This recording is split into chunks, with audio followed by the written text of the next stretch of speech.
છે અને આ દરમિયાન આપણી માનસિકતા એવી છે કે દીકરીને ભ્રૂણમાં જ હત્યા કરી નાખવામાં આવે છે.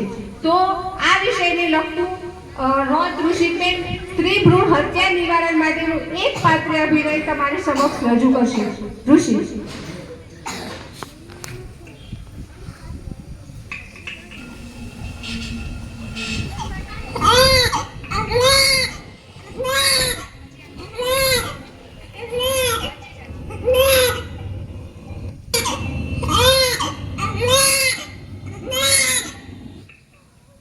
મમ્મી, મમ્મી, મમ્મી, તું મને સાંભળે છે?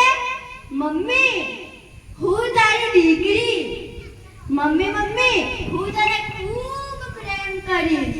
મમ્મી, હું તને ઘરકામમાં મદદ કરે. મમ્મી, હું તારું પ્રતિબિંબ બનીને રહીશ. મમ્મી, તું કંઈ તો બોલ. તું આમ ચૂપ કેમ છે? પપ્પા, હું ભાઈની જેમ કોઈ જીદ નહીં કરું. હું તમારી જોડે વધારાનો કોઈ જ ખર્ચ નહીં કરાવું. હું સરકારી દિશામાં ભણીશ.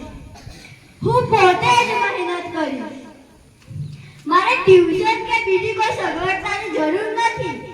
પપ્પા, તમે ચિંતા ના કરો. હું તમને કોઈ જ વધારાનું ટેન્શન નહીં આપું. હું તમારી લાડકી દીકરી થઈને રહીશ.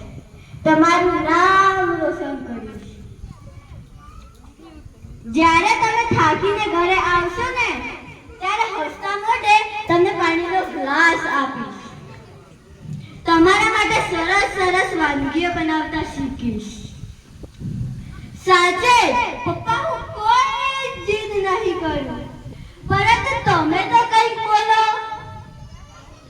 દાદીમા, મને ખબર છે તમારે દીકરો જોઈતો હતો, કુળ દીપક.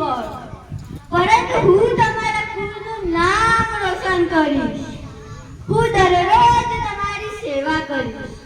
હું રાત્રે તમારા પગ દબાવી આપીશ. બા, તમે પણ એક સ્ત્રી જ છો. મારી મમ્મી પણ એક સ્ત્રી જ છે. તો પછી મારી સાથે આ ભેદભાવ કેમ? કેમ તમે લોકો કંઈ બોલતા નથી? દાદાજી, તમે તો આ ઘરના વડીલ છો ને. તમે તો કંઈક બોલો. તમે તો કંઈક સમજાવો.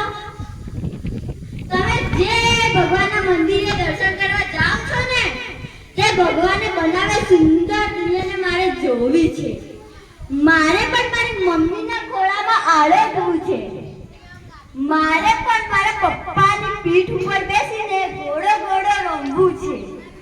મારે પણ મારા પપ્પાની આંગળી પકડીને ચાલતા શીખવું છે. રાત્રે બા પાસેથી સરસ સરસ વાર્તાઓ સાંભળતા સૂવું છે. મારે પણ આ સુંદર દુનિયાને જોવી છે. મારે પણ પક્ષીઓના મીઠા ગીતો સાંભળવા છે. મારે પણ જીવનનો આનંદ ઉઠાવવો છે. મારે પણ આ પૃથ્વી પર પાપા પગલે ચાલવું છે.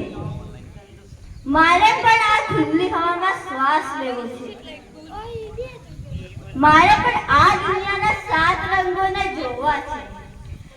મારે પણ સુનિતા વિલિયમ્સની જેમ અવકાશમાં ઉડવું છે. મારે પણ પીટી ઉષાની જેમ રમતમાં દોડવું છે.